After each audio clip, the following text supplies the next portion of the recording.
and namaskar from 1.4 billion people of Bharat. This cannot be delivered by a UN paralyzed. Large parts of the world cannot be left behind when it comes to deciding the key issues of our times. Hello everyone, अगर आपको direct speech सुननी है तो आप video में आगे जाके speech सुन सकते हैं। मैं यहाँ पर उन लोगों के लिए जो समझ नहीं सकते एक हिंदी ट्रांसलेट करके स्पीच को बता रहा हूँ कि उन्होंने क्या बोला है स्पीच में। ओहो, क्या रोस्ट किया है भाई यूएन को, वो भी यूएन के अंदर वहीं पर खड़े होकर बोला है कि यूएन कुछ काम का नहीं है और कोई भी यूएन पर ट्रस्ट नहीं करता है। मैं शुरू से बताता हूँ आप लोगों को। सबसे पहले स्टार्ट किया है नमस्ते फ्रॉम भारत। सबको ग्रीटिंग्स करने के बाद उन्होंने बोलना शुरू किया कि हम लोग आज यहाँ पर मीटिंग करने बैठे हैं। वर्ल्ड में कई बड़ी बड़ी चुनौतियाँ हैं। पूरा विश्व अभी कोविड से रिकवर कर रहा है, उभर रहा है। रसिया यूक्रेन वॉर चल रहा है जो कि 3-4 साल हो गए, उसको कंट्रोल नहीं कर पाए। गाज़ा में भी कन्फ्लिक्ट चल रहा है।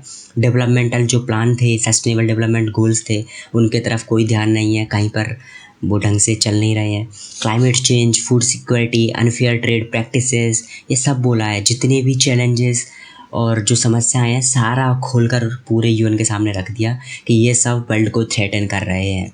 सारी समस्याएं बताकर उन्होंने बताया कि यूनाइटेड नेशंस जब बना था तो ये तो उसका मकसद नहीं था, इसलिए यूनाइटेड नेशंस पर पूरा ट्रस्ट ख़त्म हो चुका है।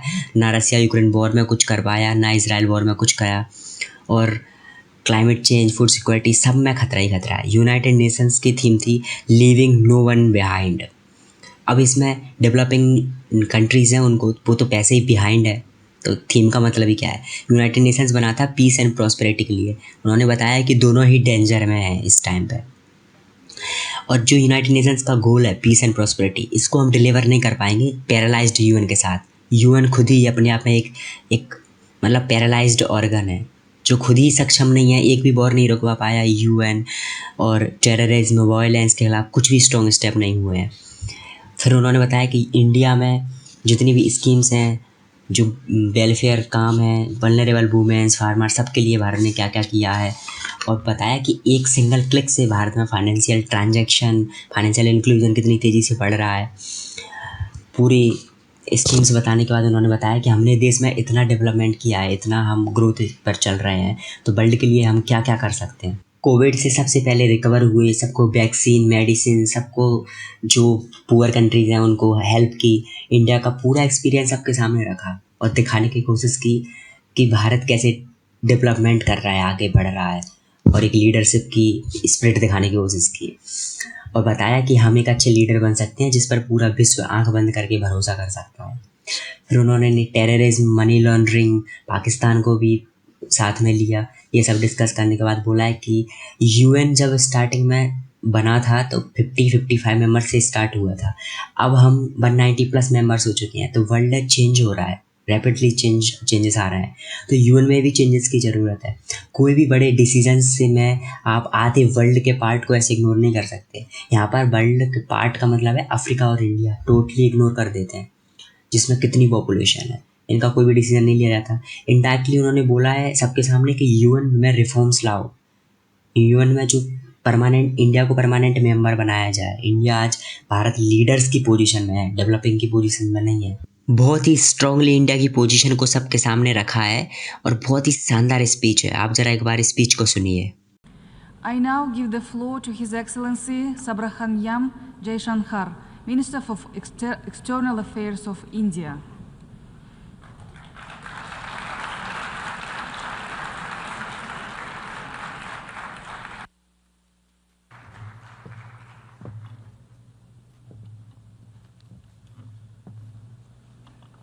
Madam President, Excellencies, distinguished members of the General Assembly, greetings and namaskar from 1.4 billion people of Bharat.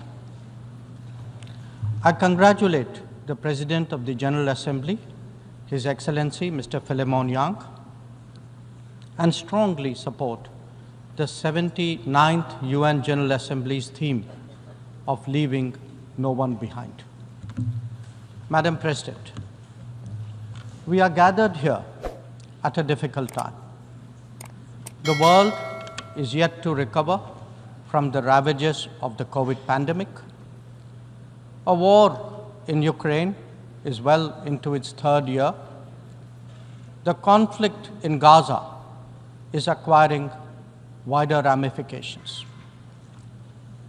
Across the global south, development plans have gone off rails and SDG targets are receding. But there is more. Unfair trade practices threaten jobs, just as unviable projects raise debt levels. Any connectivity that flouts sovereignty and territorial integrity acquires strategic connotations, especially when it is not a shared endeavor. Technology advancements, which have long been a source of hope, are now equally a factor of anxiety. Climate events occur with greater intensity and frequency. Food security is as worrisome as health security. In truth, the world stands fractious, polarized, and frustrated. Conversations have become difficult, agreements even more so. This is surely not what the founders of the United Nations would have wanted of us. Madam President, almost exactly 8 decades ago, the first steps towards the formation of the UN were taken near here at Dumbarton Oaks. Refined thereafter at the Yalta Conference, they were finally approved in San Francisco. The debates of that era centered around how to ensure world peace, a prerequisite for global prosperity. Today, we find both peace and prosperity equally endangered. And that, Madam President, is because trust has eroded and processes have broken down. Countries have extracted more from the international system than they have put into it, enfeebling it in the process. We see that vividly in every challenge and every crisis. Reforming multilateralism is therefore an imperative. The urgency of this call is highlighted by the theme of this session. Leaving no one behind means advancing peace, ensuring sustainable development, and strengthening human dignity. This cannot be delivered by a UN paralyzed when faced with division, conflict, terrorism, and violence. Nor can it be advanced if access to food, fuel, and fertilizer is jeopardized. When capturing markets lacks restraint, it damages the livelihood and social fabric of others. Evasion of climate action responsibilities by the developed undermine the growth prospect of the developing.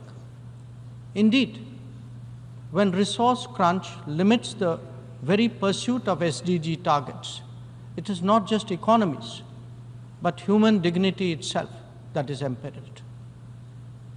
If the world is in such a state, this body must ask itself, how has this come to pass?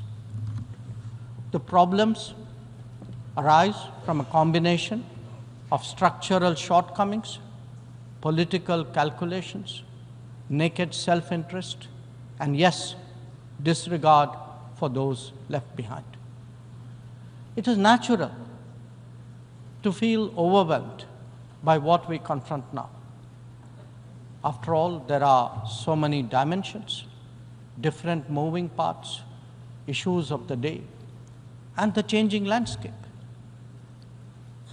But every change must begin somewhere, and there is no better place than where it all started.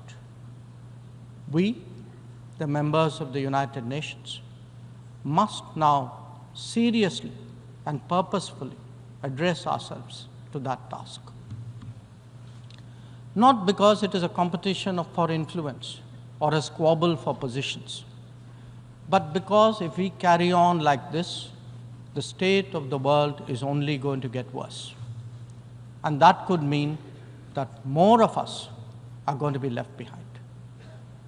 Madam President, as the world contemplates these concerns, India has sought to respond in a variety of ways. First, by focusing on the issues of the vulnerable, women, farmers, and youth, and fashioning targeted policies and initiatives for their betterment. Assured access to piped water, to electricity, to cooking gas, and new homes are changing millions of lives. The gender gap has started to close, be it in health, in education, or in the workplace. Our food producers, thrice a year, get financial support at the click of a button. And a third-term government has made skilling of the youth its key priority. Second, by expanding opportunities for employment and for entrepreneurship, including through stronger training and large-scale financial incentives. 495 million mudra loans have been given to small businesses in the last decade. 67% of them are to women. Equally telling, 6.56 million street vendors have availed of 8.85 million Swanidhi loans. This is just in the last 4 years. 45% of the beneficiaries are again women. Third, by creating templates that are replicable elsewhere. It could be digital delivery or enhancing the quality of governance and public services, as indeed making medicines and health facilities accessible and affordable. A digital public infrastructure and a people's pharmacy are today examples of what India can readily offer to the world. It is also an alternative vision where technology is used to empower, not to dominate. Fourth, by encouraging the Global South to voice its shared concerns and come together. To that end, we have convened 3 Global South summits, the most recent in August of 2024. And fifth, by contributing to the well-being of the global commons and responding to the pressing needs of those in distress. This has ranged from undertaking projects in 78 nations, providing resources to neighbors, and responding to HADR situations, to supplying medicines and ensuring maritime safety and security. Madam President, given the scale of transformation underway in India, each of these dimensions underline that the world's problems can indeed be tackled, and that by working together, we can surely create a larger lifting tide. In these troubled times, it is necessary, Madam President, to provide hope and rekindle optimism. We have to demonstrate that big changes are possible and not over a long period. And nothing is more powerful in this regard than the transformative potential of the digital. We have seen its impact in our daily lives in India over the last decade. It is visible when public benefits from nutritional support and housing to energy and health are delivered efficiently and on a vast scale. Or when small business loans and farmers' support are extended without using intermediaries. In fact, when street vendors and expat workforce confidently use fintech in their regular transactions, when services delivery and benefits move seamlessly and transparently, less people will be left behind. That, Madam President, is India's experience and India's relevance. Such leapfrogging possibilities, coupled with people-centric policies and visionary leadership, can be real game changers. When India lands on the moon, rolls out its own 5G stack, dispatches vaccines worldwide, embraces fintech, or houses so many global capability centers. There is a message here. Our quest for a Viksit Bharat or a developed India will understandably be followed closely. Madam President, an important cause of many getting left behind has been the unfairness of the current globalization model. Over-concentration of production has hollowed out many economies, impacting their employment and social stability. Democratizing global production, building resilient supply chains, ensuring trusted digital services, and espousing an open source culture, all these promote widespread prosperity. There are economic answers, just as there are social ones. Madam President, the UN has always maintained that peace and development go hand in hand. Yet, when challenges to one have emerged, due regard has not been given to the other. Clearly, their economic implications for the weak and vulnerable need to be highlighted. But we must also recognize that conflicts themselves must be resolved. The world cannot be fatalistic about the continuation of violence on a large scale, no more than be impervious to its broader consequences. Whether it is the war in Ukraine or the conflict in Gaza, the international community seeks urgent solutions. These sentiments must be acknowledged and acted upon. Madam President, the UN is a testimony to the agreed principles and shared objectives of the world order.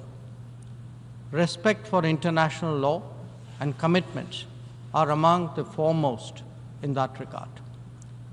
If we are to ensure global security and stability, then it is essential that those who seek to lead set the right example. Nor can we countenance egregious violations of our basic tenets. Terrorism is antithetical of everything that the world stands for. All its forms of and manifestations must be resolutely opposed. The sanctioning of global terrorists by the United Nations should also not be impeded for political reasons. Madam President, many countries get left behind due to circumstances beyond their control. But some make conscious choices with disastrous consequences. A premier example is our neighbor, Pakistan. Unfortunately, their misdeeds affect others as well, especially the neighborhood. When this polity instills such fanaticism among its people, its GDP can only be measured in terms of radicalization and its exports in the form of terrorism. Today, we see the ills it sought to visit on others consume its own society. It can't blame the world. This is only karma. Madam President, a dysfunctional nation coveting the lands of others must be exposed and must be countered. We heard some bizarre assertions from it at this very forum yesterday. So let me make India's position perfectly clear. Pakistan's cross-border terrorism policy will never succeed, and it can have no expectation of impunity. On the contrary, actions will certainly have consequences. The issue to be resolved between us is now only the vacation of illegally occupied Indian territory by Pakistan, and of course, the abandonment of Pakistan's long-standing attachment to terrorism.